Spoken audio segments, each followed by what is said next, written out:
Hello students. Organic chemistry में हम alkene का चैप्टर पढ़ रहे थे।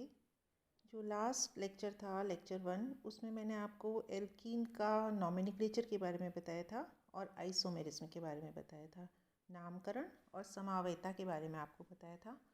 आज के लेक्चर में हम विरचन की विधियाँ, मेथड्स ऑफ प्रिपरेशन पढ़ेंगे।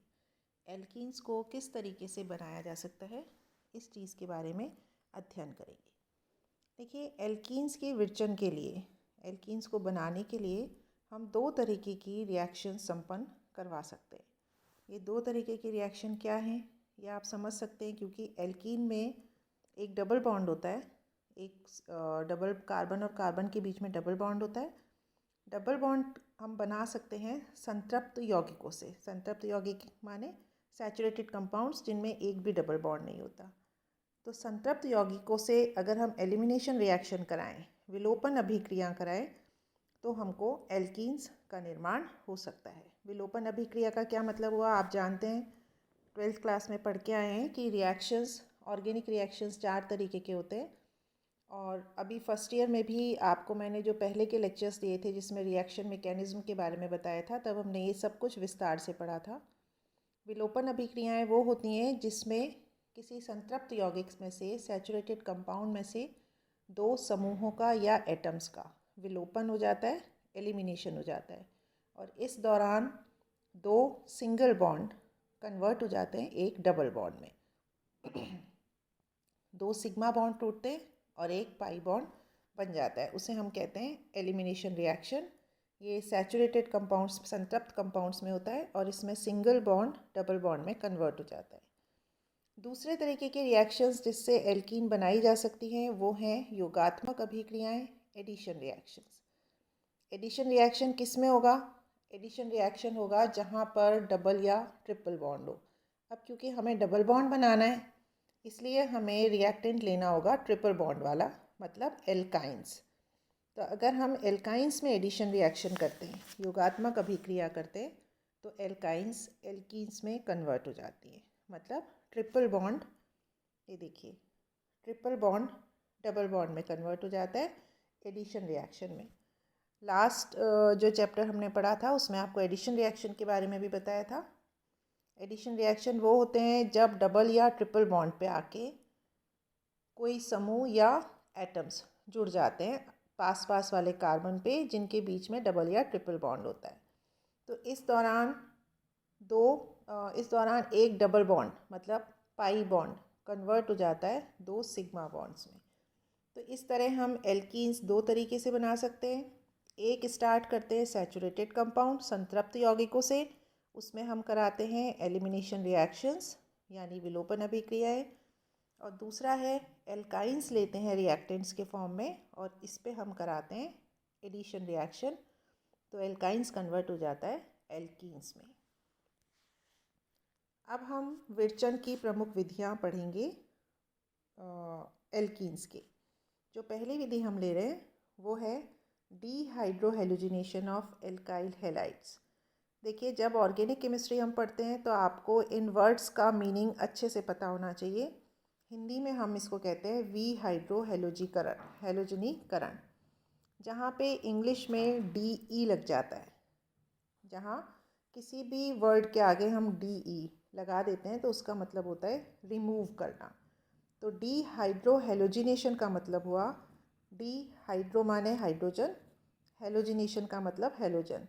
तो हम एक HX हाइड्रो और हेलोजन को एल्काइल हैलाइड से, क्योंकि एल्काइल हैलाइड्स हमारा रिएक्टेंट है, तो हम एल्काइल हैलाइड में से एक हाइड्रोजन और एक हेलोजन को रिमूव कर देंगे, बाहर निकाल देंगे। तो हमें प्रोडक्ट के रूप में हमको प्राप्त हो जाएगा एल्कीन। इसके लिए जो रिएजेंट हमको यूज़ करना है वो है एल्कोहलिक KOH। जब हम alcoholic KOH, concentrated alcoholic KOH को यूज़ करते हैं रिएजेंट के रूप में एल्काइल हैलाइड्स के ऊपर, तो हमको मिलता है एल्कीन। एलिमिनेशन हो रहा है H और X का। देखिए, H और X का एलिमिनेशन हो रहा है, विलोपन हो रहा है। ये विलोपन कहाँ से होता है? दो एडजेसेंट कार्बन से होता है, समीपवर्ती। जो दो कार्बन एक दूसरे से जुड़े हुए हैं इसे हम एडजेसेंट या समीपवर्ती कार्बन कहते हैं। तो हाइड्रोजन एक कार्बन से और X दूसरे कार्बन पे होता है और यहाँ से ये रिमूव हो जाता है। क्योंकि ये एडजेसेंट कार्बन की बात हम कर रहे हैं, इसलिए इस एलिमिनेशन का, इस विलोपन का एक विशेष नाम भी होता है alpha beta elimination. Alpha beta elimination हम इसको क्यों कहते हैं? जिस कार्बन के ऊपर हेलोजन अटैच होता है, एल्काइल हैलाइड में जिस कार्बन पे देखिए, एल्काइल हैलाइड्स में जिस कार्बन के ऊपर हेलोजन अटैच होता है उसको हम कहते हैं अल्फ़ा कार्बन। इस अल्फ़ा कार्बन से डायरेक्टली जुड़े हुए जो कार्बन्स हैं उनको हम कहते हैं बीटा कार्बन। ये भी बीटा कार्बन है और ये भी बीटा कार्बन है। इस बीटा कार्बन पे जो हाइड्रोजन्स हैं वो कहलाते हैं बीटा हाइड्रोजन्स। क्योंकि अभी मैंने आपको बताया था कि जो H और X है वो समीपवर्ती कार्बन से रिमूव होते हैं, तो ये X अगर रिमूव हो रहा है तो ये अपने साथ इस बीटा हाइड्रोजन को लेगा या इस बीटा हाइड्रोजन को लेगा। क्योंकि अल्फ़ा और बीटा से एक X और एक H रिमूव हो रहे हैं, इसलिए इस तरीके के एलिमिनेशन का नाम अल्फ़ा बीटा एलिमिनेशन भी, हम इसको अल्फ़ा बीटा विलोपन अभिक्रिया भी ये कहलाती है और इसको हम 1-2 विलोपन भी कहते हैं। ये सारे नाम हैं एल्काइल हैलाइड्स के डीहाइड्रोहेलोजिनेशन रिएक्शन के। रिएक्शन देखिए, ये है रिएक्शन। यहाँ पे देखिए, पहले रिएक्टेंट्स देखिए। ये एक एल्काइल हैलाइड है, इसका नाम है आइसोप्रोपाइल ब्रोमाइड। अब ये वाला कार्बन हुआ अल्फ़ा कार्बन, ये कार्बन हुआ बीटा कार्बन और ये भी कार्बन हुआ बीटा कार्बन। इन दोनों कार्बन्स में से, क्योंकि एक सिमेट्रिकल एल्काइल हैलाइड है, इसलिए यहाँ से भी H जा सकता है, यहाँ से भी H जा सकता है। रिएजेंट है यहाँ पे एल्कोहलिक KOH, मतलब हमने अल्कोहल के अंदर KOH को डिसॉल्व किया हुआ है। यहाँ से Br जाएगा और यहाँ से अगर H जाता है, ये वाला सिग्मा बॉन्ड टूटेगा और C और H का सिग्मा बॉन्ड टूटेगा और ये बन जाएंगे यहाँ पे एक डबल बॉन्ड। हमको प्रोडक्ट मिलेगा एल्कीन। ये है एल्कीन। ये हुआ डीहाइड्रोहेलोजिनेशन, हाइड्रोजन और हेलोजन का रिमूवल एल्काइल हैलाइड में से। देखिए, जहाँ पे सिमेट्रिकल एल्काइल हैलाइड की बात होती है, तो मैंने अभी आपको बताया कि जब सिमेट्रिकल एल्काइल हैलाइड है तो इस X के साथ ये वाला हाइड्रोजन भी बाहर जा सकता है या ये वाला हाइड्रोजन भी बाहर जा सकता है। लेकिन अगर एल्काइल हैलाइड सिमेट्रिकल नहीं है, फॉर एग्जांपल ये देखिए, ये है 2 एल्काइल हैलाइड, यहाँ पे सेकेंड पोजीशन के ऊपर X जुड़ा हुआ है, तो ये वाला कार्बन जिसके ऊपर X जुड़ा हुआ है वो हुआ अल्फ़ा कार्बन, इससे जुड़ा हुआ ये बीटा कार्बन और ये भी बीटा कार्बन। अब यहाँ दो तरीके के बीटा कार्बन है, यहाँ पे देखिए मिथाइल ग्रुप है और यहाँ पे मिथाइलिन ग्रुप है CH2। दो तरह के बीटा हाइड्रोजन्स हैं, तो अब कौन सा बीटा हाइड्रोजन बाहर निकलेगा इस X के साथ? इस चीज़ को बताने के लिए सेटजेफ ने एक रूल दिया जिसे हम सेटजेफ रूल कहते हैं, सेटजेफ का नियम। इस नियम के अनुसार, ये नियम क्या कहता है? ये नियम ये कहता है, ये देखिए यहाँ पे दिया हुआ है। इस नियम के अनुसार ये नियम ये कहता है कि यदि किसी एल्काइल हैलाइड में दो तरीके के बीटा हाइड्रोजन एटम्स हों तो वो वाला बीटा हाइड्रोजन बाहर निकलेगा जिसके बाहर निकलने से उस एल्कीन के बनने की संभावना होती है जो ज़्यादा शाखित हो, जो ज़्यादा ब्रांच्ड हो। फिर से समझिए, अगर दो तरीके के बीटा हाइड्रोजन्स हैं तो वो वाला बीटा हाइड्रोजन हेलोजन के साथ बाहर निकलेगा जिसके बाहर निकल जाने से ऐसी एल्कीन बनती है जो ज़्यादा शाखित हो, जो ज़्यादा ब्रांच्ड हो। हम एग्जाम्पल इस 2 हेलो ब्यूटेन का लेते हैं। ये 2 हेलो ब्यूटेन में अभी मैंने आपको बताया था दो तरीके के हाइड्रोजन्स, बीटा हाइड्रोजन्स हैं। ये वाला बीटा हाइड्रोजन भी बाहर निकल सकता है, ये वाला बीटा हाइड्रोजन भी निकल सकता है। अब ज़रा इस बात को समझिए, अगर ये वाला बीटा हाइड्रोजन बाहर निकलेगा तो डबल बॉन्ड आएगा इस कार्बन और इस कार्बन के बीच में, ये प्रोडक्ट बनेगा 1 ब्यूटीन। और अगर ये वाला बीटा हाइड्रोजन बाहर निकलता है तो देखिए प्रोडक्ट बनता है 2 ब्यूटीन। ये है 2 ब्यूटीन। अब 1 ब्यूटीन और 2 ब्यूटीन दो तरीके के प्रोडक्ट्स बन सकते हैं। कौन सा प्रोडक्ट ज़्यादा बनेगा? अभी मैंने आपको बताया वो वाला एल्कीन ज़्यादा बनेगा जो ज़्यादा ब्रांच्ड हो, जो ज़्यादा शाखित हो। यहाँ पे देखिए डबल बॉन्ड जिन कार्बन्स के बीच में है, ये कार्बन और ये कार्बन, इस कार्बन से सिर्फ हाइड्रोजन्स जुड़े हुए हैं और इस वाले कार्बन से ये एक इथाइल ग्रुप जुड़ा हुआ है C2H5। दूसरे ब्यूटीन 2 ब्यूटीन की बात करें, जिस कार्बन के बीच में डबल बॉन्ड है, फर्स्ट कार्बन से भी एक मिथाइल ग्रुप जुड़ा हुआ है, सेकेंड कार्बन से भी एक मिथाइल ग्रुप जुड़ा हुआ है, तो ये 2 ब्यूटीन ज़्यादा ब्रांच्ड एल्कीन है, इसलिए इस 2 ब्यूटीन का निर्माण ही ज़्यादा होगा और यही हमारा मुख्य उत्पाद मेन प्रोडक्ट बनेगा, मेजर प्रोडक्ट बनेगा। ये है सेट-जेफ का नियम, सेट-जेफ का रूल। नेक्स्ट हम पढ़ने जा रहे हैं एल्किल हैलाइड्स के डिहाइड्रोजनेशन का मैकेनिज्म, क्रियाविधि। देखिए ये मैं आपको पिछले चैप्टर में बता चुकी हूँ जिसमें हमने रिएक्शन मैकेनिज्म के बारे में बात बताई थी। तब डिटेल में हमने E1 और E2 मैकेनिज्म के बारे में आपको बताया था। फिर से एक बार रिमाइंड करा देते हैं। ये डिहाइड्रोहेलोजिनेशन का रिएक्शन दो तरीके के मैकेनिज्म से हो सकता है। ये एलिमिनेशन रिएक्शन है, विलोपन अभिक्रिया है। तो ये दो तरीके की हो सकती है। एक है E1 एक अणुक विलोपन अभिक्रिया और नेक्स्ट है E2 द्विअणुक विलोपन अभिक्रिया। डिफरेंस क्या है? E1 दो स्टेप्स में होती है। एक स्टेप इसमें रेट डिटर्मिनिंग स्टेप होता है, अभिक्रिया के वेग को निर्धारित करने वाला पद होता है, और अभिक्रिया के वेग को निर्धारित करने वाला पद रिएक्शन में स्लो स्टेप होता है, मंद अभिक्रिया होती है। दो स्टेप का है। फर्स्ट स्टेप में कार्बोकेटायन बनता है मध्यवर्ती के रूप में। जो फर्स्ट स्टेप है E1 मैकेनिज्म का, उसमें कार्बोकेटायन बनता है एक मध्यवर्ती के रूप में, और इसे यूनिमॉलिक्यूलर एक अणुक इसलिए कहते हैं क्योंकि रेट डिटर्मिनिंग स्टेप में सिर्फ एल्काइल हैलाइड एक ही अभिकर्मक भाग लेता है, एक ही रिएक्टेंट भाग लेता है, इसलिए इसे यूनिमॉलिक्यूलर एक अणुक कहते हैं। मैकेनिज्म को डिटेल में देखिए। ये फर्स्ट स्टेप है स्लो अभिक्रिया, स्लो स्टेप है, मंद अभिक्रिया है।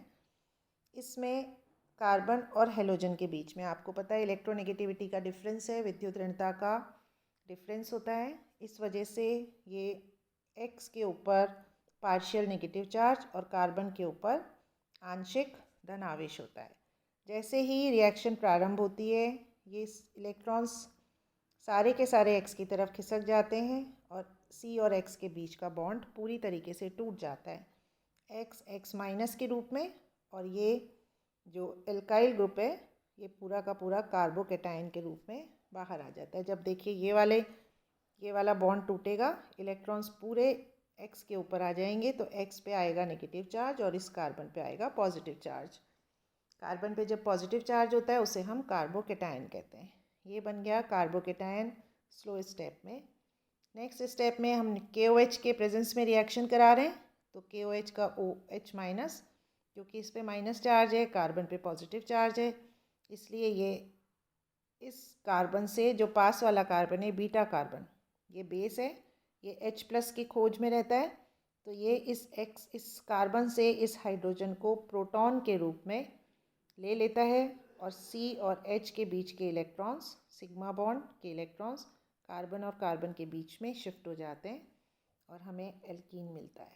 तो देखा आपने, ये दो स्टेप का रिएक्शन है और जो स्लो स्टेप है उसमें सिर्फ एल्काइल हैलाइड भाग ले रहा है, KOH भाग नहीं ले रहा है, इसलिए हम इसको कहते हैं एक अणुक अभिक्रिया, यूनिमॉलिक्यूलर रिएक्शन। सेकेंड है E2 mechanism. E2 mechanism one step process है, एक ही पद में पूरा हो जाता है, एक ही पद में पूरा हो जाता है, इसलिए इसमें एक संक्रमण अवस्था बनती है, ट्रांजिशन स्टेट बनती है। ट्रांजिशन स्टेट हम उस स्टेट को कहते हैं, उस अवस्था को कहते हैं जिसमें पुराने बॉन्ड्स टूट रहे होते हैं और नए बॉन्ड्स बन रहे होते हैं। क्योंकि इसमें बॉन्ड्स टूट रहे हैं और बॉन्ड्स बन रहे हैं, पूरे बॉन्ड्स ना तो टूटे हैं ना बने हैं, इसलिए ये वाला जो स्टेट होता है ये बहुत हायर एनर्जी पे होता है, बहुत ज़्यादा एनर्जी इसमें होती है। ये इसलिए क्योंकि इसकी एनर्जी बहुत ज़्यादा है, इसलिए इसकी स्टेबिलिटी, स्थायित्व बहुत कम होता है, ये बहुत ज़्यादा क्रियाशील है, रिएक्टिव है और तुरंत ही ये एल्कीन्स के अंदर कन्वर्ट हो जाती है।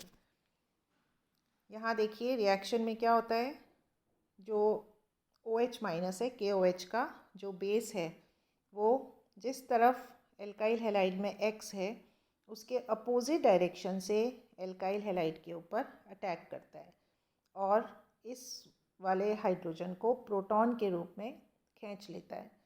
तो इस OH और X के बीच में यहाँ देखिए बॉन्ड बन रहा है और ये संक्रमण अवस्था है और इस H और C के बीच का बॉन्ड धीरे धीरे टूट रहा है। जो बॉन्ड बन रहे होते हैं या टूट रहे होते हैं उसको हम इस तरह से डैश डैश से दिखाते हैं। यहाँ जो फर्स्ट स्टेप है वो स्लो स्टेप है। फर्स्ट स्टेप इसमें होता ही एक ही स्टेप है, ये वाला जो स्टेप है जिसके अंदर OH माइनस इसके ऊपर अटैक कर रहा है वो एक स्लो स्टेप है। इस स्लो स्टेप में क्योंकि एल्काइल हैलाइड और बेस क्षार दोनों भाग ले रहे हैं इसलिए इसको हम द्विअणुक बायमॉलिक्यूलर रिएक्शन कहते हैं और इसी से इसका नाम E2 पड़ा। यहाँ 2 का मतलब है बायमॉलिक्यूलर, द्विअणुक। ये है देखिए संक्रमण अवस्था। यहाँ पे इस H और OH के बीच का बॉन्ड धीरे धीरे बन रहा है, कार्बन और H के बीच का बॉन्ड धीरे धीरे टूट रहा है और इस कार्बन और कार्बन के बीच में डबल बॉन्ड भी धीरे धीरे बन रहा है और कार्बन और X के बीच का बॉन्ड धीरे धीरे टूट रहा है। तो टूटने वाले बॉन्ड भी अभी धीरे धीरे टूट रहे हैं और बनने वाले बॉन्ड भी धीरे धीरे बन रहे हैं।